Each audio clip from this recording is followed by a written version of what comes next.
ನಮಸ್ಕಾರ ವಿದ್ಯಾರ್ಥಿಗಳೇ, ಹೇಗಿದ್ದೀರಿ? ನಾನು ಅಂದ್ಕೋತೀನಿ ನೀವೆಲ್ಲ ಕೂಡ ತುಂಬ ಚೆನ್ನಾಗಿದ್ದೀರಾ ಅಂತ. ಎಸ್, ಇವತ್ತಿನ ಈ ವಿಡಿಯೋದಲ್ಲಿ ನಾನು ನಿಮಗೆ ಒಂದು ಹೊಸ ಲೆಸನನ್ನು ಟೀಚ್ ಮಾಡ್ತಾ ಇದ್ದೀನಿ. ಎಸ್, ನೀವೆಲ್ಲ ಕೂಡ ತುಂಬ ಇಂಟ್ರೆಸ್ಟೆಡ್ ಆಗಿ ಈ ವಿಡಿಯೋ ನೋಡ್ತೀರಾ ಅಂತ ನಾನು ಅಂದ್ಕೋತೀನಿ. ಯಾಕೆಂದರೆ ಹೊಸ ಲೆಸನ್ ಅಂದರೆ ಹೊಸ ವಿಷಯ ಇದರಲ್ಲಿ ಇರುತ್ತೆ. ಏನಿರುತ್ತೆ ಹಾಗಾದರೆ? Yes, I am also very interested to teach you. ನೋಡಿ, ಹಾಗಾದರೆ page number 87 in your text book open ಮಾಡಿ. ಮತ್ತು ಪಂಚದಶಃ ಪಾಠ ನಮಗೆ ಇಲ್ಲಿ ಕೊಟ್ಟಿರುವಂಥದ್ದು 15th ಲೆಸನ್. ನೋಡಿ, ಟೈಟಲನ್ನು ಗಮನಿಸ್ಕೊಳ್ಳಿ. Purushottama. Title of the lesson is Purushottama. Purushottama ಅಂತ ಅಂದರೆ ದ ಬೆಸ್ಟ್ ಮ್ಯಾನ್. ಯಾರವನು ಹಾಗಾದರೆ? ಈ ಲೆಸನ್ ಮುಖಾಂತರವಾಗಿ ನಾವು ಗಮನಿಸ್ತೀವಿ. ಈ ಲೆಸನ್ ಇದರಲ್ಲಿ ಶ್ಲೋಕಗಳಿದ್ದಾವೆ. ಶ್ಲೋಕಗಳನ್ನು ಎಲ್ಲಿಂದ ಆರಿಸಿದ್ದಾರೆ ಏನು ನೋಡಿ, ನಿಮ್ಮ ಟೆಕ್ಸ್ಟ್ ಬುಕ್ಕಲ್ಲಿ ಗಮನಿಸಿ. ಒಂದು ಕಾಲಮ್ ಕೊಟ್ಟಿದ್ದಾರೆ. ಆ ಕಾಲಮಲ್ಲಿ ನಮಗೆ ಕವಿ ಕೃತಿ ಪರಿಚಯ, ಕವಿ ಕಾವ್ಯ ಪರಿಚಯ ಅಂತ ಕೊಟ್ಟಿದ್ದಾರೆ. ಮೊದಲಿಗೆ ಅದನ್ನು ಗಮನಿಸ್ಕೊಳ್ಳೋಣ. ಕವಿಹಿ ವಾಲ್ಮೀಕಿ. ನಿಮಗೆ ಗೊತ್ತಿರಲಿ, ವಾಲ್ಮೀಕಿಗಳು ಬರೆದಂತಹ ರಾಮಾಯಣದಿಂದ ಈ ಶ್ಲೋಕಗಳನ್ನು ಆರಿಸಿರೋ ಕಾರಣಕ್ಕಾಗಿ ಈ ಶ್ಲೋಕಗಳನ್ನು ಬರೆದಿರುವಂಥವರು ಮಹರ್ಷಿ ವಾಲ್ಮೀಕಿಗಳು. ಹಾಗೆಯೇ ಕಾಲಃ ಪಂಚಸಹಸ್ರ ವರ್ಷೇಭ್ಯ ಪೂರ್ವಂ. ನಮಗೆ ಗೊತ್ತಿಲ್ಲ ವಾಲ್ಮೀಕಿ ಮಹರ್ಷಿಗಳು ಯಾವಾಗ ಇದ್ರು ಅಂತ. ಅಂದಾಜಿನ ಪ್ರಕಾರ ಸುಮಾರು 5000 ವರ್ಷಕ್ಕಿಂತಲೂ ಮುಂಚೆಯೇ ಅವರು ಇದ್ರು ಅಂತ. ಅದಕ್ಕಾಗಿ ಸಂಸ್ಕೃತದಲ್ಲಿ ಆ ಸಂಖ್ಯೆಯನ್ನು ಬರೀಬೇಕು. ಕಾಲಃ ಅವರ ಪೀರಿಯಡ್, ಪಂಚಸಹಸ್ರ ವರ್ಷೇಭ್ಯ ಪೂರ್ವಂ ಅಥವಾ ಪ್ರಾಕ್ ಅಂತ ಬರಿಬೇಕು. ಇನ್ನು ದೇಶ, ಯಾವ ದೇಶದ ಎಲ್ಲಿದ್ರವರು? ಭಾರತ ದೇಶ ತಮಸಾ ನದಿ ತೀರೆ. ನಮ್ಮ ದೇಶದ ತಮಸಾ ಅನ್ನುವಂತಹ ನದಿಯ ತೀರದಲ್ಲಿ ಅವರು ಇದ್ರು ಅಂತ ನಮಗೆ ರಾಮಾಯಣದ ಕೆಲವು ಆಧಾರದ ಮುಖಾಂತರವಾಗಿ ನಮಗೆ ಗೊತ್ತಾಗ್ತಾ ಹೋಗುತ್ತೆ. ಇನ್ನು ಕೃತಿ, ಅವರು ಬರೆದಿರುವಂತಹ ಕೃತಿ ನಮಗೆ ಒಂದೇ ಒಂದು ಸಿಗೋದು, ಅದುವೇ ರಾಮಾಯಣಂ. ಹಾಗಾದರೆ ಈಗ ಪೀಠಿಕೆಯನ್ನು ಗಮನಿಸೋಣ. ಶ್ರೀಮದ್ ರಾಮಾಯಣಂ ಆದಿಕಾವ್ಯಂ ಇತಿ ಪ್ರಸಿದ್ಧಂ. ಈ ರಾಮಾಯಣವನ್ನು ಶ್ರೀಮದ್ ರಾಮಾಯಣ ಅಂತ ಕರೀತಾರೆ. ಇದು ಆದಿಕಾವ್ಯ. ಬಿಕಾಸ್ ಬೇರೆಲ್ಲ ಸಾಹಿತ್ಯಕ್ಕೆ ಮೊದಲಿಗೆ ಬಂದಂತಹ ಸಾಹಿತ್ಯ. ಬೇರೆಲ್ಲ ಸಾಹಿತ್ಯಗಳು ಬೆಳೆಯೋದಕ್ಕೆ ಮೂಲದಲ್ಲಿ ಸೆಲೆ ಅಂತ ಹೇಳ್ತೀವಲ್ಲ, ಸೋರ್ಸ್ ಅಂತ ಹೇಳ್ತೀವಲ್ಲ, ಹಾಗೆ ಇರುವಂತಹ ಕಾವ್ಯವೇ ರಾಮಾಯಣ ಕಾವ್ಯ. ಮತ್ತು ಅಸ್ಯ ಕರ್ತ ಆದಿಕವಿ ವಾಲ್ಮೀಕಿ. ನಿಮಗೆ ಈಗಾಗಲೇ ನಾನು ಹೇಳಿದೆ, ರಾಮಾಯಣವನ್ನು ಬರೆದಿದ್ದು ವಾಲ್ಮೀಕಿ ಮಹರ್ಷಿಗಳು. ರಾಮಾಯಣೆ ಸೂರ್ಯವಂಶಸ್ಯ ಕಥಾ 24 ಸಹಸ್ರ ಶ್ಲೋಕೈ ವರ್ಣಿತ. ಹಾಗಾದರೆ ರಾಮಾಯಣದಲ್ಲಿ ಏನು ಬರುತ್ತೆ? ನಿಮಗೆ ಗೊತ್ತೇ ಇದೆ, ರಾಮಾಯಣದ ಕಥೆಯನ್ನು ಸಾಕಷ್ಟು ಸಲ ನೀವು ಕೇಳ್ತಾ ಇರ್ತೀರಿ. ಹಾಗೆಯೇ ಇಲ್ಲಿ ಹೇಳಿದರೆ ಸೂರ್ಯವಂಶಸ್ಯ ಕಥಾ, the story of Surya dynasty. ಬರೇ ರಾಮ ಅಂತಲ್ಲ, ಆ ರಾಮನೇ ಸೇರಿದಂತೆ ಬೇರೆ ಬೇರೆ ರಾಜರುಗಳು, ಸೂರ್ಯವಂಶವನ್ನು ಆಳಿದಂತಹ ರಾಜರುಗಳ ಕಥೆಯನ್ನು ವಾಲ್ಮೀಕಿ ಮಹರ್ಷಿಗಳು ಪದ್ಯ ರೂಪದಲ್ಲಿ ಬರೆದಿದ್ದಾರೆ. ಶ್ಲೋಕ ಅಂತ ನಾನು ಹೇಳಿದೆ. ಎಷ್ಟು ಶ್ಲೋಕ ಇದೆ ಅಂತೆ? 24 ಸಹಸ್ರ ಶ್ಲೋಕೈ. 24,000 ಶ್ಲೋಕಗಳು. ನೋಡಿ, ಗಮನಿಸಿ ಎಷ್ಟು ವಾಸ್ಟ್ ಆಗಿ ಇರ್ಬೋದು ಈ ರಾಮಾಯಣ ಅಂತ. ಹಾಗೆಯೇ ರಾಮಾಯಣಸ್ಯ ಬಾಲಕಾಂಡಸ್ಯ ಪ್ರಥಮ ಸರ್ಗಾತ್ ಕೇಚನ ಶ್ಲೋಕಾ ಅತ್ರ ಉದ್ಧೃತಾಃ. ನೋಡಿ, ರಾಮಾಯಣ ಅಂದ ತಕ್ಷಣ ಅಲ್ಲಿ ತುಂಬ ಚಾಪ್ಟರ್ಸ್ಗಳಿದ್ದಾವೆ. ಇದನ್ನು 7 ಕಾಂಡಗಳು ಅಂತ ಕರೀತಾರೆ. ಬಾಲಕಾಂಡ, ಅರಣ್ಯಕಾಂಡ, ಅಯೋಧ್ಯಕಾಂಡ, ಹೀಗೆ 7 ಕಾಂಡಗಳಿದ್ದಾವೆ. ಅದರಲ್ಲಿ ವೆರಿ ಬಿಗಿನಿಂಗಲ್ಲಿ ಬರುವಂಥದ್ದು ಬಾಲಕಾಂಡ, ಎಲ್ಲಿ ರಾಮ, ಲಕ್ಷ್ಮಣ, ಆಮೇಲೆ ಶತ್ರುಘ್ನ, ಭರತ ಇವರೆಲ್ಲ ಚಿಕ್ಕವರಿದ್ದಾಗ ಏನೆಲ್ಲ ಇನ್ಸಿಡೆಂಟ್ಸ್ಗಳಾಯಿತು ಅದೆಲ್ಲವನ್ನು ಹೇಳುವಂತಹ ಕಾಂಡವೇ ಬಾಲಕಾಂಡ. ನಾನು ಯಾಕೆ ಹೇಳ್ತಾ ಇದ್ದೀನಿ ಅಂದರೆ, ನಮಗೆ ಇಲ್ಲಿ 15ನೇ ಲೆಸನ್ ಆಗಿ ಕೊಟ್ಟಿರುವಂತಹ ಕೆಲವು ಶ್ಲೋಕಗಳು ಇದನ್ನು ರಾಮಾಯಣದ ವೆರಿ ಬಿಗಿನಿಂಗ್ ಪಾರ್ಟ್, ರಾಮಾಯಣದ ಬಾಲಕಾಂಡದಿಂದ ಆರಿಸಿದ್ದಾರೆ. ಹಾಗಾದರೆ ಇಲ್ಲಿ ಏನು ವಿಷಯ ಇದೆ? ಹಾಗಾದರೆ ಈ ಶ್ಲೋಕಗಳಲ್ಲಿ ಏನು ಹೇಳಿದ್ದಾರೆ? ಒಂದು ಬ್ರೀಫ್ ಹೇಳಿಬಿಡ್ತೀನಿ. ಏಕದಾ ವಾಲ್ಮೀಕಿ ನಾರದಂ ಅಪೃಚ್ಛತ್. ಒಂದ್ಸಲ Valmiki, the composer of Ramayana as well as great sage, he asked Narada ಗೊತ್ತಿರ್ಬೋದು ನಿಮಗೆ. ಆ ನಾರದ ಮಹರ್ಷಿಗಳು ವೀಣೆಯನ್ನು ಹಿಡ್ಕೊಂಡು ಹೋಗ್ತಾ ಇರ್ತಾರಲ್ವಾ, ಆ ನಾರದ ಮಹರ್ಷಿಗಳನ್ನು ವಾಲ್ಮೀಕಿ ಮಹರ್ಷಿಗಳು ಕೇಳಿದರು. ಏನಂತ ಕೇಳಿದರು? ಅಸ್ಮಿನ್ ಲೋಕೆ ಕೋಪಿ ಆದರ್ಶ ಗುಣೋಪೇತಃ ಪುರುಷ ವರ್ತತೆ ಕಿಂ. ಈ ಲೋಕದಲ್ಲಿ ಯಾರಾದರೂ ಒಬ್ಬ ರೋಲ್ ಮಾಡೆಲ್, ಒಳ್ಳೆಯ ವ್ಯಕ್ತಿ, ಆದರ್ಶ ವ್ಯಕ್ತಿ ಅನ್ನುವಂಥವನು ಯಾರಾದರೂ ಇದ್ದಾನ? ಯಾಕೆಂದರೆ ನಾರದ ಮುನಿಗಳು ತ್ರಿಲೋಕ ಜ್ಞಾನಿಗಳು, ಎಲ್ಲ ಲೋಕಗಳ ಜ್ಞಾನವೂ ಕೂಡ ಅವರಿಗೆ ಗೊತ್ತು. ಹಾಗಾಗಿ ವಾಲ್ಮೀಕಿ ಮಹರ್ಷಿಗಳು yes, this person is the right person to ask ಅಂತ ಅಂದುಕೊಂಡು ಆ ನಾರದ ಮಹರ್ಷಿಗಳ ಹತ್ರ ಕೇಳಿದ್ರು, ಈ ಲೋಕದಲ್ಲಿ ಯಾರಾದರೂ ಒಬ್ಬ ಆದರ್ಶ ವ್ಯಕ್ತಿ ಇದ್ದಾನಾ ಅಂತ. ಅದಕ್ಕೆ ನಾರದ ಮಹರ್ಷಿಗಳು ಏನು ಹೇಳಿದ್ರು? ತದಾ ನಾರದ ಇಕ್ಷ್ವಾಕು ವಂಶಸ್ಯ ದಶರಥ ಕೌಸಲ್ಯಯೋ ಪುತ್ರಸ್ಯ ಶ್ರೀರಾಮಸ್ಯ ಆದರ್ಶ ಗುಣಾನ್ ವರ್ಣಯತಿ. ಆವಾಗ ನೋಡಿ, ಈ ನಾರದ ಮಹರ್ಷಿಗಳು ವಾಲ್ಮೀಕಿ ಮಹರ್ಷಿಗಳಿಗೆ ದಶರಥ ಮತ್ತು ಕೌಸಲ್ಯೆಯರ ಪುತ್ರನಾಗಿರುವಂತಹ ಶ್ರೀರಾಮನ ಚರಿತ್ರೆಯನ್ನು ಹೇಳೋದಕ್ಕೆ ಶುರು ಮಾಡಿದರು. ಇದು very beginning in the Ramayana. ಇದು ಈ ಶ್ಲೋಕದ ಮೂಲಕವಾಗಿ ಈ ಇನ್ಸಿಡೆಂಟ್ ನಮಗೆ ಸಿಗತ್ತೆ. ಹಾಗಾದರೆ ನಾನು ಮತ್ತೆ ಬಿಡಿಸಿ ಹೇಳಬೇಕಾಗಿಲ್ಲ. ಈ ಎಲ್ಲ ಶ್ಲೋಕಗಳಲ್ಲಿ ಏನಿದೆ ಅಂತಂದರೆ, ರಾಮ ಅವನು ಯಾಕೆ ರೋಲ್ ಮಾಡೆಲ್ ಆಗ್ತಾನೆ, ಯಾಕೆ ಅವನು ಆದರ್ಶ ವ್ಯಕ್ತಿ ಆಗ್ತಾನೆ, ಯಾಕೆ ಅವನು ನಮಗೆ ಯಾವಾಗಲೂ ಟ್ರೂಲಿ ಇನ್ಸ್ಪೈರ್ಸ್, ಯಾಕೆ ಅನ್ನುವಂತಹ ಪಾಯಿಂಟ್ಸ್ಗಳನ್ನು, ಸಂಗತಿಗಳನ್ನು ನಾವು ಗಮನಿಸ್ತಾ ಹೋಗ್ತೀವಿ. ನೋಡಿ, ನಾನು ಆಗಲೇ ಹೇಳಿದೆ, ಒಂದು ನೋಟ್ಬುಕ್ ಇಟ್ಕೊಂಡ್ರೆ ನೀವು ಪೆನ್ನಲ್ಲಿ ಆ ಗುಣಗಳನ್ನು ಕೂಡ ನೀವು ರೈಟ್ ಡೌನ್ ಮಾಡ್ತಾ ಹೋಗ್ಬೋದು. ಒಂದೊಂದಾಗಿ ನಾರದ ಮಹರ್ಷಿಗಳು ಹೇಳ್ತಾ ಹೋಗುತ್ತಾರೆ. ಮೊದಲನೇ ಶ್ಲೋಕ ಗಮನಿಸಿ. ತಪಸ್ವಾಧ್ಯಾಯ ನಿರತಂ ತಪಸ್ವಿ ವಾಗ್ವಿದಾಂ ವರಂ ನಾರದಂ ಪರಿಪಪೃಚ್ಛ ವಾಲ್ಮೀಕಿ ಮುನಿಪುಂಗವಂ. This is the first shloka. ಈ ಶ್ಲೋಕದಲ್ಲಿ ಏನು ಹೇಳಿದ್ದಾರೆ ಅಂತಂದರೆ, ತಪಸ್ವಿ ಅಂದರೆ ತಪಸ್ಸನ್ನು ಆಚರಿಸುವಂತಹ, ತಪವನ್ನು ಮಾಡ್ತಾ ಇರುವಂತಹ, ಮತ್ತು ಸ್ವಾಧ್ಯಾಯ ನಿರತಂ ತನ್ನ ಅಧ್ಯಯನದಲ್ಲಿ ನಿರತವಾಗಿರುವಂತಹ, ಇನ್ವಾಲ್ವ್ಡ್ ಇನ್ ಓನ್ ಸ್ಟಡೀಸ್. ಯಾರು? ವಾಗ್ವಿದಾಂ ವರಂ, ಯಾರು ವಾಕ್ ಸಂಪತ್ತನ್ನು ವರವಾಗಿ ಪಡೆದುಕೊಂಡಿದ್ದಾರೋ ಅಂತಹ ಮುನಿಪುಂಗವಂ. ಮುನಿಪುಂಗವ ಅಂದರೆ ಮುನಿಗಳಲ್ಲೇ, ಸೇಜಸ್ಗಳಲ್ಲಿಯೇ ಅತ್ಯಂತ ಶ್ರೇಷ್ಠರು ಅಂತ ಕರೆಸ್ಕೊಂಡಂತಹ ನಾರದಂ. ನಾರದ ಮಹರ್ಷಿಗಳನ್ನು ವಾಲ್ಮೀಕಿ ಮಹರ್ಷಿಗಳು ಪರಿಪಪೃಚ್ಛ ಅಂದರೆ ಕೇಳಿದರು. ನೋಡಿ, ಒಟ್ಟಾರೆ ಇಲ್ಲಿ ತಪಸ್ವಿಗಳಾಗಿರುವಂತಹ ಮತ್ತು ಸ್ವಾಧ್ಯಾಯನದಲ್ಲಿ ತೊಡಗಿಸಿಕೊಂಡಿರುವಂತಹ ಮುನಿಶ್ರೇಷ್ಠರಾಗಿರುವಂತಹ ನಾರದ ಮುನಿಗಳ ಬಳಿ ವಾಲ್ಮೀಕಿ ಮಹರ್ಷಿಗಳು ಕೇಳಿದರು. ನೋಡಿ, ಎರಡನೇ ಶ್ಲೋಕದಲ್ಲಿ ಏನು ಹೇಳಿದ್ದಾರೆ? ಕೋನ್ವಸ್ಮಿನ್ ಸಾಂಪ್ರತಂ ಲೋಕೆ ಗುಣವಾನ್ ಕಶ್ಚ ವೀರ್ಯವಾನ್ ಧರ್ಮಜ್ಞಃ ಕೃತಜ್ಞಃ ಚ ಸತ್ಯವಾಕ್ಯೋ ದೃಢವ್ರತಃ. ನೋಡಿ, ಆಗಲೇ ನಾನು ಇಂಟ್ರೊಡಕ್ಷನ್ ಹೇಳಬೇಕಾದ್ರೂ ಕೂಡ ಹೇಳ್ತಾ ಇದ್ದೆ ನಿಮಗೆ, ವಾಲ್ಮೀಕಿ ಮಹರ್ಷಿಗಳು ಬಂದು ನಾರದ ಮುನಿಗಳ ಬಳಿ ಏನು ಕೇಳಿದರು ಅಂತ. ಅದೇ ವಿಚಾರವೇ ಈ ಶ್ಲೋಕದಲ್ಲೂ ಕೂಡ ಇದೆ. ಆದರೆ ಒಂದೊಂದೇ ವರ್ಡ್ನ ಮೀನಿಂಗ್ ತಿಳ್ಕೊಳ್ತಾ ಈ ಶ್ಲೋಕದ ಅರ್ಥವನ್ನು ತಿಳ್ಕೊಳ್ಳೋಣ. ಸಾಂಪ್ರತಂ ಅಂದರೆ ಈಗ, ರೈಟ್ ನೌ. ಅಸ್ಮಿನ್ ಲೋಕೆ, ಇನ್ ದಿಸ್ ವರ್ಲ್ಡ್. ಕಹ ಗುಣವಾನ್, ಯಾರು ಗುಣವಾನ್? ಗುಣವಾನ್ ಅಂದರೆ the one who has all the qualities. ಎಲ್ಲ ಗುಣಗಳನ್ನು ಹೊಂದಿರುವವರು ಯಾರಿದ್ದಾರೆ? ಮತ್ತೆ ಅಷ್ಟೇ ಅಲ್ಲ, ವೀರ್ಯವಾನ್. ವೀರ್ಯವಾನ್ ಅಂದರೆ ಶೌರ್ಯವಾನ್, the one who is courageous. ಮತ್ತು ಧರ್ಮಜ್ಞ, ಧರ್ಮವನ್ನು ತಿಳಿದುಕೊಂಡವನಿಗೆ ಧರ್ಮಜ್ಞ ಅಂತ ಹೇಳ್ತಾರೆ. ಅಂದರೆ the one who knows all the principles. ಮತ್ತು ಸತ್ಯವಾಕ್, ಯಾವಾಗಲೂ ಕೂಡ ಅವನು ಆಲ್ವೇಸ್ ಟ್ರುತ್ಫುಲ್ ಆಗಿರಬೇಕು ಅಂತಹ ವ್ಯಕ್ತಿ. ಮತ್ತು ದೃಢವ್ರತಃ, ದೃಢವ್ರತಃ ಅಂದರೆ ತಾನು ಅಂದುಕೊಂಡಿದ್ದನ್ನು ಸಾಧಿಸುವವನು, ಹಠ ಇರುವಂಥವನು, ಛಲವಾದಿ. ದೃಢವ್ರತಃ ಅಂತ ಹೇಳಿದರೆ ಅಂತಹ ವ್ಯಕ್ತಿ ಯಾರಿದ್ದಾರೆ ನೋಡಿ. ಗಮನಿಸಿ ಈ ಶ್ಲೋಕದ ಮೀನಿಂಗನ್ನು. ವಾಲ್ಮೀಕಿ ಮಹರ್ಷಿಗಳು ನಾರದ ಮುನಿಗಳ ಬಳಿ ಕೇಳ್ತಾ ಇದ್ದಾರೆ, ಈ ಸಾಂಪ್ರತವಾಗಿ, ಈಗ ಪ್ರಸ್ತುತವಾಗಿ, presently, who is there such a person. ಯಾರಂತೆ?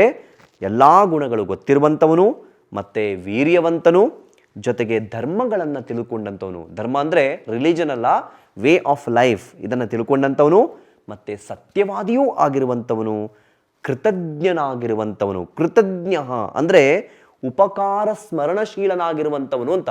ಬೇರೆಯವರು ಮಾಡಿದಂತಹ ಉಪಕಾರವನ್ನು ಯಾವಾಗಲೂ ನೆನೆಸಿಕೊಳ್ಳುವಂಥವನು. ಆ ಗುಣವೂ ಕೂಡ ಇರಬೇಕು. ಮತ್ತು ದೃಢವ್ರತಃ, ಹಠವಾದಿಯಾಗಿರಬೇಕು.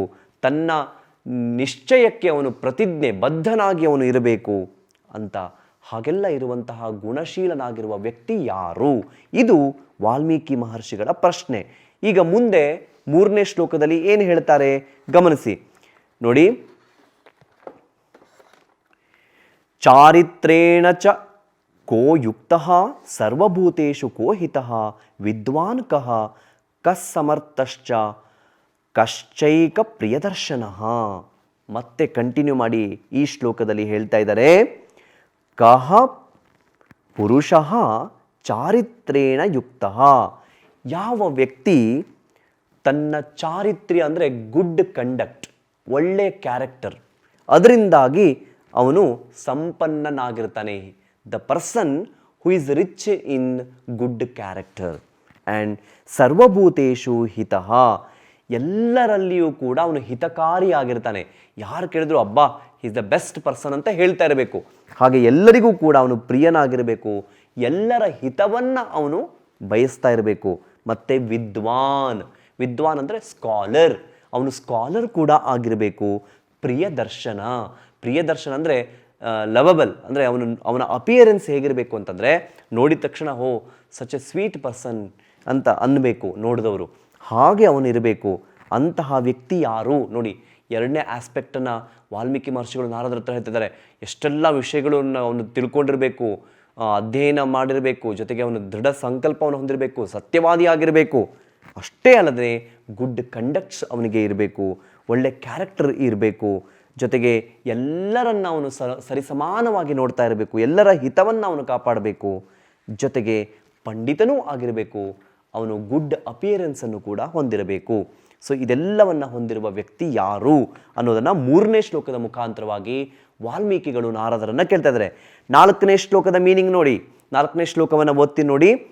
ಆತ್ಮವಾನ್ ಕೋ ಜಿತಕ್ರೋಧೋ ದ್ಯುತಿಮಾನ್ ಕೋನ ಸೂಯಕಃ ಕಸ್ಯ ಬಿಭ್ಯತಿ ದೇವಾಶ್ಚ ಜಾತರೋಷಸ್ಯ ಸಂಯುಗೇ. ಈ ಶ್ಲೋಕದಲ್ಲಿ ಹೇಳ್ತಾ ಇದ್ದಾರೆ ನೋಡಿ, ಕಹ ಆತ್ಮವಾನ್, ಯಾವ ವ್ಯಕ್ತಿ ಹಾಗಾದರೆ ಆತ್ಮವಾನಾಗಿರ್ತಾನೆ, ತನ್ನಷ್ಟಕ್ಕೆ ತಾನು ದೃಢವಾಗಿ ಇರ್ತಾನೆ, ತನ್ನ ಆತ್ಮವನ್ನು ತಾನೇ ಬಲ್ಲವನಾಗಿರ್ತಾನೆ, ಸೆಲ್ಫ್ ಕಂಟ್ರೋಲ್ಡ್, ಸೆಲ್ಫ್ ನೋನ್, ತನ್ನನ್ನೇ ತಾನು ಬಲ್ಲವನಾಗಿರ್ತಾನೆ. ಮತ್ತು ಜಿತಕ್ರೋಧ, ಕ್ರೋಧ ಅಂತಂದರೆ ಯಾವ ಕೋಪ ಇತ್ಯಾದಿಗಳೆಲ್ಲ ಇದೆಯಲ್ಲ, ಜಿತಕ್ರೋಧ ಅವುಗಳನ್ನೆಲ್ಲ ಗೆದ್ದಿರಬೇಕು. The one who has conquered over angry, ಅಂತಹ ಕ್ವಾಲಿಟಿ ಕೂಡ ಅವನಲ್ಲಿ ಇರಬೇಕು. ದ್ಯುತಿಮಾನ್, ದ್ಯುತಿಮಾನ್ ಅಂದರೆ ಕಾಂತಿಮಾನ್, ಅವನು ಆಲ್ವೇಸ್ ಶೈನ್ಫುಲ್ ಆಗಿರಬೇಕು. ಇಷ್ಟೆಲ್ಲ ಕ್ವಾಲಿಟೀಸ್ಗಳಿದ್ದಾಗ ಆ ವ್ಯಕ್ತಿ ಶೈನ್ಫುಲ್ ಆಗಿ ಇರದೇ ಇರೋದಕ್ಕೆ ಆಗತ್ತೆ. ಆದರೂ ಕೂಡ ಹೇಳ್ತಾ ಇದ್ದಾರೆ ಅನಸೂಯಕಃ. ನೋಡಿ, ಅಸೂಯ ಅಂದರೆ ಜಲಸ್ ಅಲ್ವಾ, ಎಲ್ಲರಲ್ಲೂ ಇರುತ್ತೆ ಅದು. ಆದರೆ ವಾಲ್ಮೀಕಿ ಮಹರ್ಷಿಗಳು ನಾರದರಿಗೆ ಡಿಮ್ಯಾಂಡ್ ಮಾಡ್ತಾ ಇದ್ದಾರೆ, you should show a person the one who has no jealous. ಸಿಗೋದಿಕ್ಕೆ ಸಾಧ್ಯವೇ? ಇಂತಹ ವ್ಯಕ್ತಿಗಳೂ ಇರುತ್ತಾರೆಯೇ? ಪ್ರಶ್ನೆ ನಿಮ್ಮಲ್ಲೂ ಕೂಡ ಮೂಡೀತು. ಆದರೆ ಅಲ್ಲಿ ನೋಡಿ, ಅನಸೂಯಕಃ, ಅವನಿಗೆ ಅಸೂಯೆ ಅನ್ನೋದು ಕೂಡ ಇರಬಾರ್ದು. ಇನ್ನು ಜಾತ ರೋಷಸ್ಯ ಬಿಬ್ಯ ದೇವಾಹ ಅಪಿ ಸುರಾಹ ಅಪಿ ಬಿಬ್ಯತಿ. ನೋಡಿ, ಅವನು ಯಾವಾಗಲೂ ಕೂಡ ತನ್ನಲ್ಲಿರುವಂತಹ ರೋಷವನ್ನು ಅವನು ಪ್ರಕಟಪಡಿಸಬಾರದು. ಆದರೆ ಅವನಲ್ಲಿ ಆ ರೋಷ ಅನ್ನೋದು ಇರಬೇಕು. ಮತ್ತು ಜೊತೆಗೆ ಅವನನ್ನು ಕಂಡ್ರೆ ದೇವತೆಗಳಿಗೂ ಕೂಡ ಒಂದು ರೀತಿ ಒಳಗಿಂದ ಒಳಗೆ ಹೆದರಿಕೆ ಇರಬೇಕು. ಅವನು ದೇವತೆಗಳನ್ನು ಹೆದರಿಸ್ತಾನೆ ಅಂತಲ್ಲ, ಆದರೆ ಅವನನ್ನು ಕಂಡಾಗ ಮಿಕ್ಕೆಲ್ಲ ದೇವತೆಗಳು ಹೆದರ್ತಾ ಇರಬೇಕು. ಏನೋ ಇವನಲ್ಲಿ ಸಮ್ ಡಿವೈನಿಟಿ ಇದೆ ಅಂತ ದೇವತೆಗಳು ಕೂಡ ಅವನ ಬಗ್ಗೆ ಅರಿತಿರಬೇಕು. ಈ ಎಲ್ಲ ಕ್ವಾಲಿಟೀಸ್ಗಳು ಇರಬೇಕು. This is the demand of Valmiki Maharshi to Narada. So ಆ ಥರದ ವ್ಯಕ್ತಿಯನ್ನು ತೋರಿಸಿ ಅಂತ ಹೇಳ್ತಾ ಇದ್ದಾರೆ. ನೋಡಿ, ಹಾಗಾದರೆ ಮುಂದಿನ ಶ್ಲೋಕ ಏನು ಹೇಳ್ತಾ ಇದೆ? 5ನೇ ಶ್ಲೋಕ ಗಮನಿಸಿ. ಶ್ರುತ್ವಾ ಚೈತತ್ರಿಲೋಕಜ್ಞೋ ವಾಲ್ಮೀಕೇನ್ ನಾರದೋ ವಚಃ ಶ್ರೂಯತಾಂ ಇತಿ ಚಾಮಂತ್ರ್ಯ ಪ್ರಹೃಷ್ಟೋ ವಾಕ್ಯಮಬ್ರವೀತ್. ಈಗ ವಾಲ್ಮೀಕಿ ಮಹರ್ಷಿಗಳು ಇಷ್ಟೆಲ್ಲ ಡಿಮ್ಯಾಂಡ್ ಮಾಡಿದ ಮೇಲೆ ನಾರದ ಮಹರ್ಷಿಗಳು ಏನು ಮಾಡ್ತಾರೆ ಅನ್ನೋದನ್ನು ಈ ಶ್ಲೋಕದಲ್ಲಿ ಹೇಳಿದ್ದಾರೆ. ನೋಡಿ, ವಾಲ್ಮೀಕೇಹೇ ವಚಃ ಶ್ರುತ್ವ, ಇಷ್ಟೆಲ್ಲ ವಾಲ್ಮೀಕಿ ಮಹರ್ಷಿಗಳು ಮಾತನ್ನು ಹೇಳಿದ ಮೇಲೆ ವಚಃ ಶ್ರುತ್ವ, ಕೇಳಿಸಿಕೊಂಡು, ಯಾರು? ನಾರದ ಮಹರ್ಷಿಗಳು ಅಲ್ವಾ, ತ್ರಿಲೋಕಜ್ಞ ಅಂತ ಹೇಳಿದ್ದಾರೆ ನೋಡಿ. The special quality of Narada muni is ತ್ರಿಲೋಕಜ್ಞ, 3 ಲೋಕಗಳ ಜ್ಞಾನ. ಅವ್ರು ಯಾವಾಗಲೂ ಕೂಡ ತಮ್ಮ ವೀಣೆಯನ್ನು ಹಿಡ್ಕೊಂಡು ಅವರು ಲೋಕ ಸಂಚಾರವನ್ನು ಮಾಡ್ತಾ ಇರ್ತಾರೆ. ಆ ಲೋಕ ಈ ಲೋಕ ಎಲ್ಲ ಲೋಕದ ಜ್ಞಾನವೂ ಅವರಿಗೆ ಇದೆ. ಅವರಿಗೆ ಕೇಳಬೇಕೇ, ಆ ತ್ರಿಲೋಕಜ್ಞರಾಗಿರುವಂತಹ ನಾರದ ಮುನಿಗಳು ಆಮಂತ್ರ್ಯ ಪ್ರೀತಿಯಿಂದ ವಾಲ್ಮೀಕಿ ಮಹರ್ಷಿಗಳನ್ನು ಕರೆದು ಪ್ರಹೃಷ್ಟ ಅಂದರೆ ಮನಸ್ಸಲ್ಲಿಯೇ ಈ ಕ್ವಶನ್ ಕೇಳಿದಂತಹ ವಾಲ್ಮೀಕಿ ಮಹರ್ಷಿಗಳ ಬಗ್ಗೆ ನಾರದರಿಗೆ ಖುಷಿಯಾಗ್ಬಿಡುತ್ತಂತೆ. He became happy by the question of Valmiki. ಆಮೇಲೆ ಅದಕ್ಕೆ ಅವರು ಹೇಳಿದರು, ಶ್ರೂಯತಾಂ, ಕೇಳಿಸಿಕೋ, ನಾನು ಹೇಳ್ತೀನಿ ಯಾರಿದ್ದಾರೆ ಅಂತ ಇದಂ ವಾಕ್ಯಂ ಅಬ್ರವೀತ್. ಮುಂದೆ ನಾನು ಹೇಳುವಂಥ ಶ್ಲೋಕಗಳನ್ನು ನಾರದ ಮಹರ್ಷಿಗಳು ವಾಲ್ಮೀಕಿಗೆ ಹೇಳಿದರು. ಹಾಗಾದರೆ ಏನು ಹೇಳಿದರು? ಮುಂದಿನ ಶ್ಲೋಕವನ್ನು ನೋಡೋಣ. 6th ಶ್ಲೋಕ ನೋಡಿ. ಇಕ್ಷ್ವಾಕು ವಂಶ ಪ್ರಭವೋ ರಾಮೋ ನಾಮ ಜನೈಃ ಶ್ರುತಃ ನಿಯತಾತ್ಮ ಮಹಾವೀರ್ಯೋ ದ್ಯುತಿಮಾನ್ ಧೃತಿಮಾನ್ ವಶೀ. ಮೊದಲಿಗೆ ಹೇಳಿದರು ಆ ಕ್ವಾಲಿಟಿ ಇರುವಂತಹ ವ್ಯಕ್ತಿ ಯಾರು, ಇಷ್ಟೆಲ್ಲ ಕ್ವಾಲಿಟಿ ಇರುವಂತಹ ವ್ಯಕ್ತಿ ಯಾರು ಅಂತಂದರೆ ಇಕ್ಷ್ವಾಕು ವಂಶ ಪ್ರಭವ. ಅಂದರೆ ಇಕ್ಷ್ವಾಕು ವಂಶ ಅಂದರೆ dynasty. The person who has born in the dynasty called Ikshvaku. ನೋಡಿ, ಆ ಹೆಸರನ್ನು ಸ್ವಲ್ಪ ಗಮನಿಸಿ, ಟಂಗ್ ಟ್ವಿಸ್ಟ್ ಮಾಡೋ ಥರ ಇದೆ ಅದು. ಆ ವರ್ಡು ಒಂದು 4 ಸಲ ಅದನ್ನು ಹೇಳ್ಕೊಳ್ಳಿ. Ikshvaku, that is the dynasty. Ikshvaku ವಂಶದಲ್ಲಿ ಹುಟ್ಟಿರುವವನು ಯಾರವನು? ನಿಯತಾತ್ಮ. ನಿಯತಾತ್ಮ ಅಂದರೆ ತನ್ನ ಇಂದ್ರಿಯಗಳನ್ನು, ಸೆನ್ಸ್ ಆರ್ಗನ್ಸ್ಗಳನ್ನು ಕಾಂಕರ್ ಮಾಡ್ಕೊಂಡಿರುವಂಥವನು. The one who has conquered his self sense organs. ಮತ್ತು ಮಹಾವೀರ್ಯ ಅಲ್ವಾ. ಹಿಂದೆ ಕೂಡ ವಾಲ್ಮೀಕಿ ಮಹರ್ಷಿಗಳು ನಾರದ ಹತ್ರ ಹೇಳಬೇಕಾದ್ರೆ ಹೇಳಿದರು, you should show a man who has more courageous. ಹಾಗೆ ಇಲ್ಲೂ ಕೂಡ ಹೇಳ್ತಾರೆ ಮಹಾವೀರ್ಯ. Yes, exactly, the great courageous. ಮತ್ತು ದ್ಯುತಿಮಾನ್, ಕಾಂತಿಮಾನ್, ಈ ಕ್ವಾಲಿಟಿಯನ್ನು ಕೂಡ ಡಿಮ್ಯಾಂಡ್ ಮಾಡಿದರು. ಕಾಂತಿಮಾನ್, ದ ಒನ್ ಹೂ ಶೈನ್ಸ್. ಧೃತಿಮಾನ್, ಸ್ಟೇಬಲ್ ಮೈಂಡೆಡ್. ಮತ್ತು ವಶಿ ಅಂದರೆ ಎಲ್ಲವನ್ನ ವಶಪಡಿಸ್ಕೊಂಡಿರುವಂಥವನು. ಅವನಿಗೆ ವಿವೇಕ ಜ್ಞಾನ ಇರುತ್ತೆ, ಅವನು ಸಂಯಮಿ ಆಗಿರ್ತಾನೆ, ಅಂತಹ ವ್ಯಕ್ತಿ. ಮತ್ತು ಹೀಗೆಲ್ಲ ನಾನು ಹೇಳ್ತಾ ಇಲ್ಲ, ಇತಿ ಜನೈಹಿ ಶ್ರುತಃ. ಜನಾಹ ಅಂದರೆ ಸಬ್ಜೆಕ್ಟ್ಸ್, ಪೀಪಲ್, ಬೇರೆ ಯಾರೋ ಹೇಳಲ್ಲ. ಜನರೇ ಇಂತಹ ಕ್ವಾಲಿಟಿ ಆ ವ್ಯಕ್ತಿಯಲ್ಲಿ ಇದೆಯಪ್ಪ ಅಂತ ಹೇಳ್ತಾರೆ. ಹಾಗಾದರೆ ಯಾರು ಆ ವ್ಯಕ್ತಿ ಅಂತಂದರೆ ರಾಮ ಇತಿ ನಾಮ. ಅಂತಹ ವ್ಯಕ್ತಿ ಬೇರೆ ಯಾರೂ ಅಲ್ಲ, ಅವನ ಹೆಸರೇ ರಾಮ. ಈ ಶ್ಲೋಕದಲ್ಲಿ ನಿಮಗೆ ಗೊತ್ತಾಗ್ತಾ ಇದೆ, ಇಕ್ಷ್ವಾಕು ವಂಶದಲ್ಲಿ ಹುಟ್ಟಿರುವವನು, ತನ್ನ ಇಂದ್ರಿಯಗಳನ್ನು ತನ್ನ ವಶದಲ್ಲಿ ಇಟ್ಟುಕೊಂಡಿರುವಂಥವನು, ಜೊತೆಗೆ ನಿಯತಾತ್ಮನು, ಮಹಾವೀರ್ಯನು, ಪ್ರಕಾಶಮಾನನು ಆಗಿರುವಂಥವನು, ಜನರಿಂದ ಹೀಗೆಲ್ಲ ಕರೆಸಿಕೊಳ್ಳುವಂಥವನು ರಾಮ.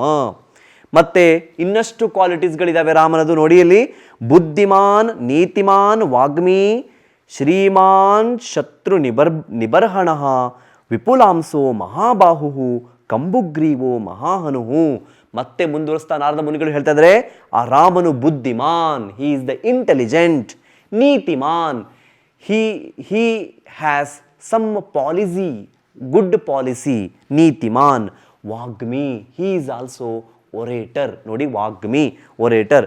ಮತ್ತು ಶ್ರೀಮಾನ್, ರೆಸ್ಪೆಕ್ಟಿವ್. ನೋಡಿ, ಎಲ್ಲ ಇದ್ದೂ ಕೂಡ ಸಮಾಜದಲ್ಲಿ ಅವನಿಗೆ ರೆಸ್ಪೆಕ್ಟೇ ಇಲ್ಲ ಅಂದರೂ ಕೂಡ ಉಪಯೋಗ ಇಲ್ಲ. ಹಾಗಾಗಿ ಶ್ರೀಮಾನ್, ಒಳ್ಳೆಯ ರೆಸ್ಪೆಕ್ಟೆಡ್ ಪರ್ಸನ್ ಅವನು. ಮತ್ತು ಶತ್ರು ನಿಬರ್ಹಣ ಅಂದರೆ he is the killer of his enemies. ನಿಬರ್ಹಣ ಅಂದರೆ ಕಿಲ್ಲರ್ ಅಂತ ಅರ್ಥ. ಹಾಗೆ ಇರುವಂಥವನು. ವಿಪುಲಾಂಸ, ಅಂಶ ಅಂದರೆ ಈ ಭುಜಗಳು. ವಿಪುಲಾಂಶ ಅಂದರೆ ಈ ಎದೆಯ ಭಾಗ, ಅಂದರೆ ಭುಜದ ಭಾಗ, ಶೋಲ್ಡರ್ ಪ್ಲೇಸ್ ವೈಡ್ ಆಗಿ ಇರುವಂಥವನು. ಅಂದರೆ ಒಂದು ಹೀರೋ ಅಂತಂದಾಗ ಅವನಿಗೊಂದು ಪರ್ಸ್ನಾಲಿಟಿ ಇರುತ್ತಲ್ವ, ಅವನು ಹೇಗೆಗೋ ಇರೋಕ್ಕೆ ಆಗಲ್ಲ. ಹಾಗೆ ಅವನು ವಿಪುಲಾಂಶವನ್ನು ಹೊಂದಿದ್ದಾನೆ. ಯಾರು? ರಾಮ. ವಿಪುಲಾಂಶವನ್ನು ಅಂದರೆ ಬ್ರಾಡ್ ಶೋಲ್ಡರ್ಗಳನ್ನು ಹೊಂದಿರುವಂಥವನು. ಮಹಾಬಾಹು, ಬಾಹು ಅಂದರೆ ಆರ್ಮ್ಸ್, ತುಂಬ ಸ್ಟ್ರಾಂಗ್ ಆಗಿರುವಂತಹ ಆರ್ಮ್ಸ್ಗಳನ್ನು ಹೊಂದಿರುವಂಥವನು. ಕಂಬು ಗ್ರೀವ, ಗ್ರೀವ ಅಂದರೆ ನೆಕ್. ನೆಕ್ ಎಂತಹದ್ದು ಅಂದರೆ ಕಂಬು, ಕಂಬು ಅಂದರೆ ಕಾಂಚ್, ಶಂಖ ಅಂತ ಅರ್ಥ. ನೀವೆಲ್ಲ ಶಂಖ ನೋಡಿರ್ತೀರ. ಆ ಶಂಖಾಕೃತಿ ಅಂದರೆ ಅದೊಂದು ಆಸ್ಪಿಷಿಯಸ್ ಥಿಂಕ್ ಅಂತ ಹೇಳಿದ್ದಾರೆ. ಅಂದರೆ ಒಬ್ಬ ಪುರುಷನಿಗೆ ಗಂಟಲ ಭಾಗದಲ್ಲಿ ಶಂಖಾಕೃತಿ ಇರಬೇಕು, ಅದು ಇದ್ರೆ ಪುರುಷನ ಲಕ್ಷಣ ಅಂತ. ಹಾಗೆ ಲಕ್ಷಣವನ್ನು ಹೊಂದಿರುವಂಥ ಅಂದರೆ ಮಂಗಳಕರವಾಗಿರುವಂಥ ಆಸ್ಪೀಷಿಯಸ್ ಸೈನನ್ನು ಹೊಂದಿರುವಂತಹ ವ್ಯಕ್ತಿ. ಮತ್ತು ಮಹಾಹನುಹು, ಹಿ ಹ್ಯಾಸ್ ಬಿಗ್ ಜಾ, ಈ ಜಾ ಪ್ಲೇಸನ್ನು ತುಂಬ ವಿಸ್ತಾರವಾಗಿ ಹೊಂದಿರುವಂಥವನು ರಾಮ. ನೋಡಿ ಇಲ್ಲಿ ಈ ಶ್ಲೋಕದಲ್ಲಿ ರಾಮನ ಪರ್ಸ್ನಾಲಿಟಿ ಹೇಗಿದೆ ಅಂತ ಹೇಳಿದ್ದಾರೆ. ಹೀರೋ ಅಂದಾಗ ಕೇವಲ ಅವನಲ್ಲಿ ಪಾಲಿಸೀಸ್ಗಳಿದ್ದರೆ ಆಗಲಿಲ್ಲ, ಅವನ ಔಟರ್ ಲುಕ್ ಅಂತ ಹೇಳ್ತೀವಲ್ಲ, ಅದು ಕೂಡ ಇಂಪಾರ್ಟೆಂಟ್ ಆಗುತ್ತೆ. ಅದನ್ನು ಕೂಡ ಗಮನಿಸಿ ನಾರದ ಮಹರ್ಷಿಗಳು ವಾಲ್ಮೀಕಿ ಮಹರ್ಷಿಗಳಿಗೆ ಹೇಳ್ತಾ ಇದ್ದಾರೆ. ಮತ್ತೆ ಮುಂದಿನ ಶ್ಲೋಕ ನೋಡಿ, 8ನೇ ಶ್ಲೋಕ. ಮಹೋರಸ್ಕೋ ಮಹೇಶ್ವಾಸೋ ಗೂಢಜತ್ರೋ ರರಿಂದಮಃ ಆಜಾನುಬಾಹು ಸುಶೀರಾಹ ಸುಲಲಾಟಃ ಸುವಿಕ್ರಮಃ. ಮತ್ತೆ ಹೇಳ್ತಾ ಇದ್ದಾರೆ ನಾರದ ಮಹರ್ಷಿಗಳು, ಗಮನಿಸಿ ಅದನ್ನು. ಶ್ರೀರಾಮ ಮಹೋರಸ್ಕಃ, ಮಹೋರಸ್ಕಃ ಅಂದರೆ ಅವನ ಎದೆಯ ಭಾಗ ಅತ್ಯಂತ ವಿಶಾಲವಾಗಿದೆ, ಬ್ರಾಡ್ ಆಗಿದೆ. ಮತ್ತು ಮಹೇಶ್ವಾಸ, ಮತ್ತು ಮಹೇಶ್ವಾಸ ಅಂದರೆ ಅತ್ಯಂತ ಶ್ರೇಷ್ಠವಾಗಿರುವಂತಹ ಧನಸ್ಸನ್ನು ಕೈಯಲ್ಲಿ ಅವನು ಹಿಡಿದಿದ್ದಾನೆ. ಮತ್ತು ಗೂಢಜತ್ರುಹು, ಮತ್ತು ಅವನು ಗೂಢಜತ್ರುಹು ಅಂತಂದರೆ ಅವನು ವಿಶೇಷವಾಗಿ ಈ ನಾವು ಅಂಸ ಅಂತ ಹೇಳ್ತೀವಿ, ಭುಜದ ಭಾಗದಲ್ಲಿ ಅತ್ಯಂತ ವಿಸ್ತಾರವಾದಂತಹ ಒಂದು ಭುಜವನ್ನು ಹೊಂದಿರುವವನು. ಅರಿಂದಮಃ, ಅರಿಂದಮಃ ಅಂದರೆ ತನ್ನ ಶತ್ರುಗಳನ್ನು ಅವನು ದಮನ ಮಾಡುವಂಥವನು, ಕಿಲ್ ಮಾಡುವಂಥವನು ಅಂತರ್ಥ. ಆಜಾನುಬಾಹು ಅಂದರೆ ಯಾರಿಗೆ ವಿಶಾಲವಾಗಿ ಉದ್ದನೆಯ ಕೈಗಳು ಇರುತ್ತೆ, ಮೊಣಕಂಡೆ ಅಂದರೆ ಮೊಣಕಾಲಿನ ತನಕ ಅವನ ಕೈ ಬರ್ತಾ ಇರಬೇಕು, ಹಾಗಿರುವಂಥವನು ಅಂತ ನಾವು ನೋಡೋದಕ್ಕೂ ಸಾಧ್ಯ ಇಲ್ಲ. ಅಂತಹ ಆಜಾನುಬಾಹು ವ್ಯಕ್ತಿತ್ವವನ್ನು ಹೊಂದಿರುವಂಥವನು. ಸುಶೀರಾಹ, ಸುಂದರ ಮಸ್ತಕ, ತಲೆ, ಆ ತಲೆಯ ಭಾಗ ಚೆನ್ನಾಗಿರಬೇಕು. ಇಡೀ ದೇಹಕ್ಕೆ ಉತ್ತಮಾಂಗ ಅಂದರೆ ತಲೆ ಅಂತ ಹೇಳಿದ್ದಾರೆ. ಆ ತಲೆಯೇ ಸರಿಯಾಗಿಲ್ಲ, ಸೊಟ್ಟಪಟ್ಟ ಇದೆ ಅಂತಂದರೆ ಆಗ ಆ ವ್ಯಕ್ತಿ ನೋಡೋದಕ್ಕೆ ಚೆನ್ನಾಗಿ ಕಾಣಿಸಲ್ಲ. ಹಾಗೆ ರಾಮನೂ ಕೂಡ ಅವನಿಗೆ ದೇಹಕ್ಕೆ ಒಪ್ಪುವ ಹಾಗೆ ತಲೆಯೂ ಕೂಡ ಇತ್ತು ಅನ್ನೋದಕ್ಕೆ ಸುಶೀರಾಹ ಅಂತ ಹೇಳಿದ್ದಾರೆ. ಸುಲಲಾಟಃ, ಲಲಾಟ ಅಂದರೆ ಹಣೆಯ ಭಾಗ, ತುಂಬ ಚೆನ್ನಾಗಿ ಇರುವಂತಹ ಹಣೆಯ ಭಾಗ. ಯಾಕಂದರೆ ಫಸ್ಟ್ ಲುಕ್ ನೋಡಿದಾಗ ಆ ವ್ಯಕ್ತಿ ಹೇಗಿದ್ದಾನೆ ಅಂತ ಇವೆಲ್ಲ ಕೂಡ ಗಮನಿಸಿದಾಗ ಗೊತ್ತಾಗ್ಬಿಡುತ್ತೆ. ಹಾಗೆಲ್ಲ ಗುಣಗಳನ್ನು ಹೊಂದಿರುವಂಥವನು. ಸುವಿಕ್ರಮ, ಪರಾಕ್ರಮಿ ಆಗಿರುವಂಥವನು ರಾಮ ಅಂತ ಹೇಳಿದ್ದಾರೆ. ಮುಂದಿನ ಶ್ಲೋಕ ನೋಡಿ, 9ನೇ ಶ್ಲೋಕದಲ್ಲಿ ಹೇಳ್ತಾ ಇದ್ದಾರೆ. ಧರ್ಮಜ್ಞ ಸತ್ಯಸಂಧಶ್ಚ ಪ್ರಜಾನಾಂಚ ಹಿತೇರತಃ ಯಶಸ್ವಿ ಜ್ಞಾನಸಂಪನ್ನ ಶುಚಿರ್ವಶ್ಯ ಸಮಾಧಿಮಾನ್. ಇನ್ನು ರಾಮನು ಧರ್ಮಜ್ಞ, the one who knows all the dharma. ಮತ್ತು ಸತ್ಯಸಂಧ, ಹಿ ಈಸ್ ಟ್ರುತ್ಫುಲ್. ಮತ್ತು ಪ್ರಜಾನಾಂಚ ಹಿತೇರತಃ, ಪ್ರಜೆಗಳ ಹಿತದಲ್ಲಿ ಅವನು ಆಸಕ್ತಿಯನ್ನು ಹೊಂದಿದವನು. The one who has interest to about the welfare of his subjects ಅಂತ. ಯಶಸ್ವಿ, ಸಕ್ಸಸ್ಫುಲ್. ಮತ್ತು ಜ್ಞಾನ ಸಂಪನ್ನ, ಜ್ಞಾನೇನ ಸಂಪನ್ನ, rich in all the quality. ಮತ್ತು ಶುಚಿಹಿ, ಹಿ ಈಸ್ ವೆರಿ ಪ್ಯೂರ್. ವಶ್ಯ, ಎಲ್ಲವನ್ನ ತನ್ನ ವಶದಲ್ಲಿ ಇರಿಸಿಕೊಂಡವನು. ಮತ್ತು ಸಮಾಧಿಮಾನ್, ಹಿ ಈಸ್ ವೆರಿ ಚಿಯರ್ಫುಲ್ ಅಂತ ಅರ್ಥ. ಮುಂದಿನ ಶ್ಲೋಕ ನೋಡೋಣ, 10ನೇ ಶ್ಲೋಕ. ಪ್ರಜಾಪತಿ ಸಮಶ್ರೀಮಾನ್ ಧಾತಾ ರಿಪುನಿಷೂದನಃ ರಕ್ಷಿತಾ ಜೀವಲೋಕಸ್ಯ ಧರ್ಮಸ್ಯ ಪರಿರಕ್ಷಿತ. ಕೊನೆಯದಾಗಿ ಹೇಳ್ತಾರೆ, ಶ್ರೀರಾಮ ಪ್ರಜಾಪತಿ ಸಮಃ, ಇವನು ಈಸ್ ಈಕ್ವಲ್ ಟು ಲಾರ್ಡ್ ಬ್ರಹ್ಮ. ಪ್ರಜಾಪತಿ ಅಂದರೆ ಬ್ರಹ್ಮ ಅಂತರ್ಥ. ಶ್ರೀಮಾನ್, ಸೊ ಅವನಲ್ಲಿ ಸಂಪತ್ತೆಲ್ಲವೂ ಕೂಡ ಇದೆ, ಎಲ್ಲ ಬಗೆಯ ಸಂಪತ್ತು ಕೂಡ ಇದೆ. ಮತ್ತು ದಾತ ಅಂದರೆ ಹಿ ಈಸ್ ದ ಮೆಂಟರ್ ಅಂತ, ಪೋಷಕ ಅಂತರ್ಥ. ಮತ್ತು ರಿಪುನಿಷೂದನ ಅಂದರೆ ತನ್ನ ಶತ್ರುಗಳನ್ನು ಅವನು ನಾಶ ಮಾಡುವಂಥವನು. ಮತ್ತೆ ಮತ್ತೆ ಈ ಗುಣವನ್ನು ಹೊಗಳ್ತಾ ಇದ್ದಾರೆ ನಾರದ ಮಹರ್ಷಿಗಳು. ಮತ್ತು ಜೀವಲೋಕಸ್ಯ ರಕ್ಷಿತ, ಇಡೀ ಜೀವಲೋಕ, ಆಲ್ ದ ಕ್ರೀಚರ್ಸ್, ಒಂದು ಸ್ಮಾಲ್ ಹುಳದಿಂದ ಹಿಡ್ಕೊಂಡು ಎಲ್ಲ ವ್ಯಕ್ತಿಗಳನ್ನು ರಕ್ಷಿಸುವಂಥವನು, ಇಡೀ ಜಗತ್ತನ್ನು ರಕ್ಷಿಸುವಂಥವನು. ಧರ್ಮಸ್ಯ ಪರಿರಕ್ಷಿತ, ಸನಾತನ ಧರ್ಮವನ್ನೂ ಕೂಡ ರಕ್ಷಿಸುವಂಥವನು ರಾಮ. ಹೀಗೆ ನೋಡಿ, ಈ ನಮ್ಮ ಪುರುಷೋತ್ತಮ 15ನೇ ಲೆಸನ್ನ ಈ ಎಲ್ಲ 10 ಶ್ಲೋಕಗಳನ್ನು ಗಮನಿಸಿದಾಗ ರಾಮನ ಬೇರೆ ಬೇರೆ ಕ್ವಾಲಿಟೀಸ್ಗಳು ಹೇಗಿದ್ವು, ಅದನ್ನು ನಾರದ ಮಹರ್ಷಿಗಳು ವಾಲ್ಮೀಕಿಗಳಿಗೆ ಹೇಗೆ ಹೇಳಿದರು ಅನ್ನೋದು ಗೊತ್ತಾಗುತ್ತೆ. ಈ ಎಲ್ಲ ಶ್ಲೋಕಗಳನ್ನು ನೀವು ಮನನ ಮಾಡ್ಕೊಳ್ತೀರಿ. ಮತ್ತು ವಿಶೇಷವಾಗಿ ವಾಲ್ಮೀಕಿ ಮಹರ್ಷಿಗಳ ಕಾಲ, ದೇಶ, ಕೃತಿ ವಿಚಾರ ನಿಮ್ಮ ಟೆಕ್ಸ್ಟ್ ಬುಕ್ಕಲ್ಲಿದೆ. ನಾನು ಬಿಗಿನಿಂಗಲ್ಲಿ ಡಿಸ್ಕಷನ್ ಮಾಡಿದೆ, ಅದನ್ನು ಪ್ರಾಕ್ಟೀಸ್ ಮಾಡ್ಕೊಳ್ತಾ ಇರಿ ಅಂತ ಹೇಳ್ತಾ ಈ ವಿಡಿಯೋನ ಇಲ್ಲಿಗೆ ನಾನು ವೈಂಡ್ ಅಪ್ ಮಾಡ್ತಾ ಇದ್ದೀನಿ.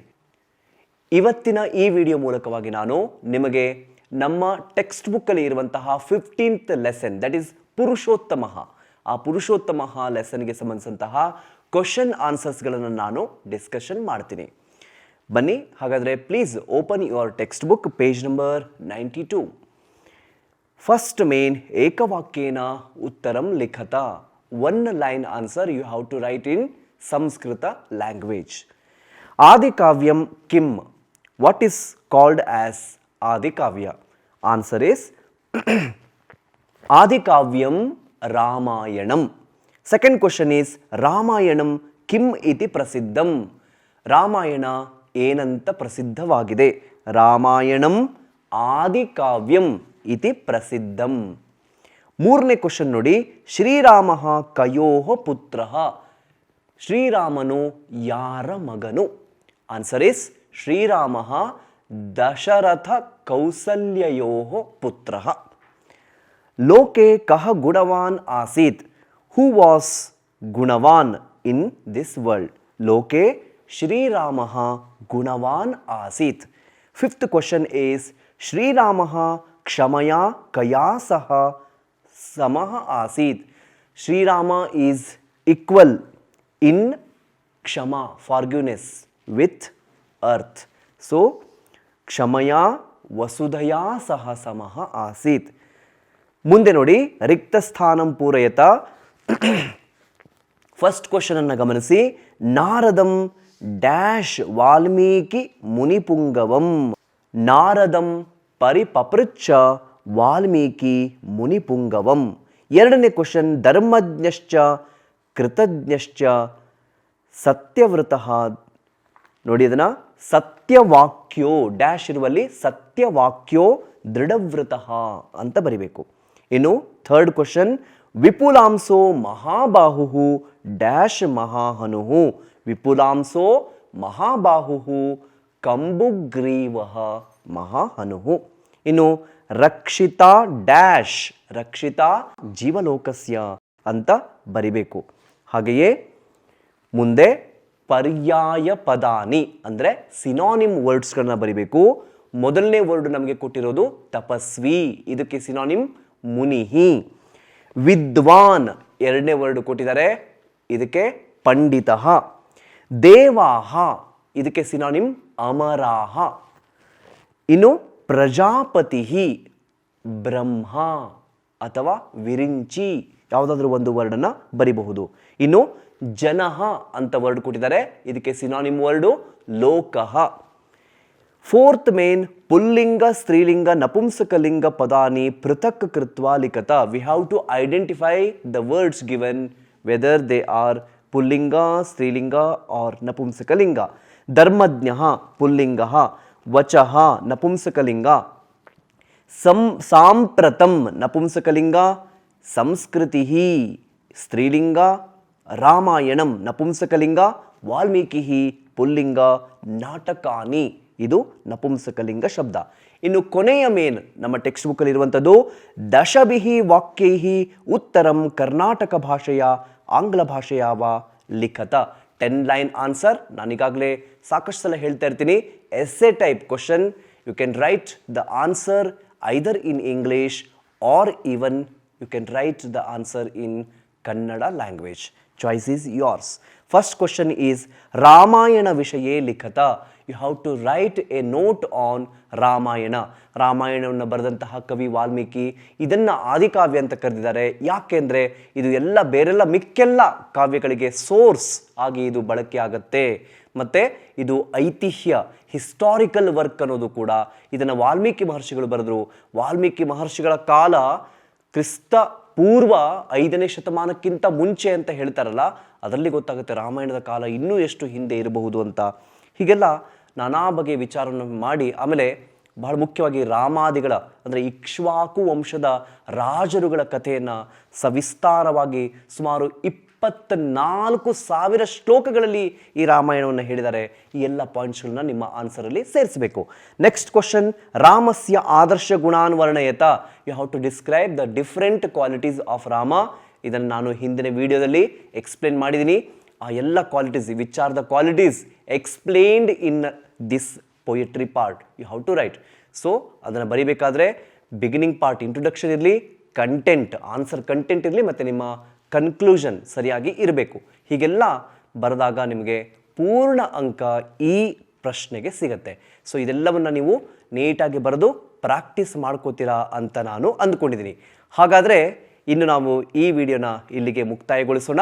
ಮುಂದಿನ ವಿಡಿಯೋ ಮೂಲಕವಾಗಿ ಮತ್ತೆ ನಾನು ನಿಮ್ಮ ಮುಂದೆ ಹಾಜರಾಗ್ತೀನಿ.